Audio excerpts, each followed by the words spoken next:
નમસ્કાર મારા વહાલા વિદ્યાર્થી મિત્રો, આજે વાત કરીશું ધોરણ 9 વિષય વિજ્ઞાનના ચેપ્ટર નંબર એટલે કે પાઠ નંબર 1 આપણી આસપાસના દ્રવ્યો સ્વાધ્યાયનું સંપૂર્ણ સોલ્યુશન કરીશું અને આ જવાબો તમે તમારી વિજ્ઞાનની નોટબુકમાં પણ લખી શકો છો। વિદ્યાર્થી મિત્રો, તમારા ધોરણના તમામ વિષયના સોલ્યુશન મેળવવા માટે ચેનલને સબસ્ક્રાઇબ કરી બાજુમાં આપેલા બેલ આઇકન ઉપર ઓલ નોટિફિકેશન કરી દેવું। પ્રશ્ન નંબર 1, માગ્યા મુજબ જવાબ આપો।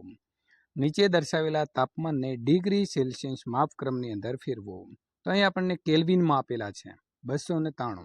તો કેલ્વિનમાંથી જ્યારે આપણે ડિગ્રી સેલ્સિયસમાં ફેરવીએ છીએ ત્યારે 273 એમાંથી બાદ બાકી કરીશું તો 20 સેલ્સિયસ જવાબ મળે છે। 470 કેલ્વિનમાંથી -273 કરીએ તો 197 જે છે તે આપણને અહીં સેલ્સિયસ તાપમાન જોવા મળશે, બરાબર છે। ત્યાર પછી નીચે દર્શાવેલું જે તાપમાન છે તેને કેલ્વિન માપક્રમની અંદર ફેરવો। તો ઉપરનો પ્રશ્ન છે એનાથી આમાં ઉલટું કરવાનું છે। અહીં આપણને સેલ્સિયસ આપેલું છે તો 25 સેલ્સિયસ પ્લસ ઉપર શું કરતા હતા બાદ બાકી, બરાબર। તો અહીં આપણને સેલ્સિયસ આપ્યું છે તો તેમનો સરવાળો 273 સાથે કરીશું। 273 જે છે એમાં કોઈ ફેરફાર કરીશું નહીં તો 298 કેલ્વિન જવાબ મળશે। 373 કેલ્વિન જે છે બરાબર છે તેની અંદર પણ આપણે 273 જે છે તેનો સરવાળો કરતાં આપણને 646 કેલ્વિન જે છે તે જવાબ જોવા મળે છે।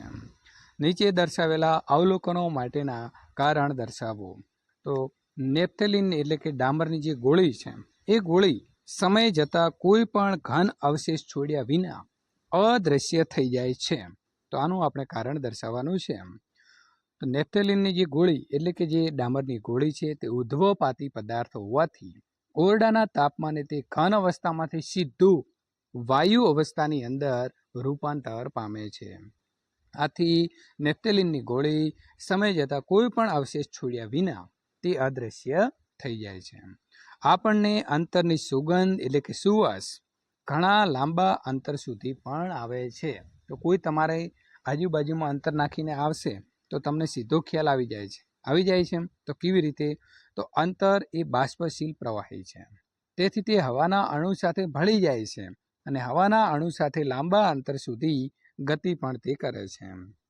તેથી આપણને અંતરની સુગંધ ઘણા અંતર સુધી પણ આવે છે। પ્રશ્ન નંબર 4, નીચે દર્શાવેલા પદાર્થોને તેમના કણો વચ્ચે વધતા જતા આકર્ષણ બળ અનુસાર યોગ્ય ક્રમની અંદર ગોઠવો। તો આપણને આપેલું શું છે? તો પાણી છે, ખાંડ છે અને ઓક્સિજન છે। તો પ્રથમ ઓક્સિજન, ત્યારબાદ પાણી અને ત્યારબાદ આવશે ખાંડ। નીચે દર્શાવેલા તાપમાનો એ પાણીની ભૌતિક અવસ્થાઓ કઈ હશે, બરાબર છે। તો આપણે વિદ્યાર્થી મિત્રો એનો જવાબ અહીં લખીશું, આ બાજુ તાપમાન અને આ બાજુ ભૌતિક અવસ્થા। પ્રથમ આપ્યું છે 25 સેલ્સિયસ, તો પાણી શું હશે? પ્રવાહી હશે।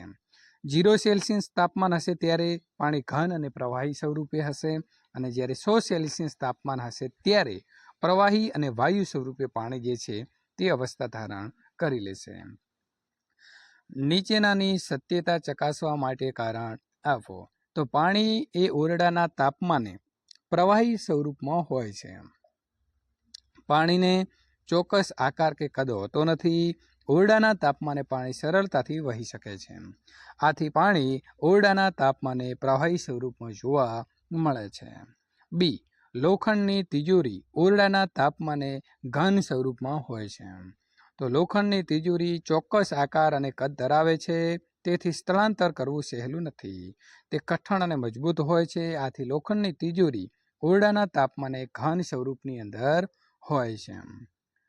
પ્રશ્ન નંબર 7, 273 કેલ્વિન તાપમાને બરફ તેજ તાપમાને રહેલા પાણી કરતાં વધુ ઠંડક ઉત્પન્ન કરે છે, શા માટે? તો બરફ પાસે રહેલી ઉર્જા પાણી કરતાં વધુ હોવાથી તે વધુ ઠંડક ઉત્પન્ન કરે છે। ઉકળતું પાણી અને વરાળ પૈકી દજાડવાની ક્ષમતા કોનામાં વધુ માલમ પડે છે? તો ઉકળતું પાણી છે એના કરતાં જો વરાળ છે એ વરાળ આપણને વધારે દજાડે છે। નીચે દર્શાવેલી આકૃતિ છે, બરાબર। તો પ્રથમ આપણે આકૃતિને વિદ્યાર્થી મિત્રો બરાબર સમજી લઈશું। તો અહીં એ એટલે અહીં આપ્યું છે બરાબર, પ્રવાહી જે ઘન છે એમાંથી પ્રવાહી તરફ આપેલું છે। બી, તો બી વિદ્યાર્થી મિત્રો અહીં પ્રવાહીમાંથી વાયુ છે। તો અહીં આપણને જે A, B, C, D અને EF આપેલા છે તેને નામાંકિત કરવાનું છે. તો સૌથી પહેલાં આપણે જોઈશું કે એ જ્યાં લખ્યું છે બરાબર છે ત્યાં શું આવશે તો એ છે ગલન છે. ત્યાર પછી પ્રવાહીમાંથી બાષ્પીભવન થઈ અને વાયુ બનશે તો બી આવે છે, ત્યાં આપણે લખીશું બાષ્પીભવન. સી તો સી શું છે વાયુમાંથી પ્રવાહી પાછું બને છે તો તેને સંઘનન કહેવાશે. ડી તો પ્રવાહીમાંથી પાછું ઘન બને છે તો તેને ઘનીકરણ કહેવાશે. ત્યાર પછી વિદ્યાર્થી મિત્રો ઘન છે એ ઘનમાંથી સીધું શું બની જાય છે વાયુ તો તેને કહેવાશે ઉદ્ધવપાતન. અને વાયુ પાછું જે છે એમાંથી ઘન બની જાય છે ત્યારે તેનું બાષ્પનું ઘનીકરણ કહેવાશે. તો અહીં આગળ તમારે ABCD એમ લખવાનું છે અને જગ્યા બતાવી અને તેની સામે જવાબ લખવાનો રહેશે.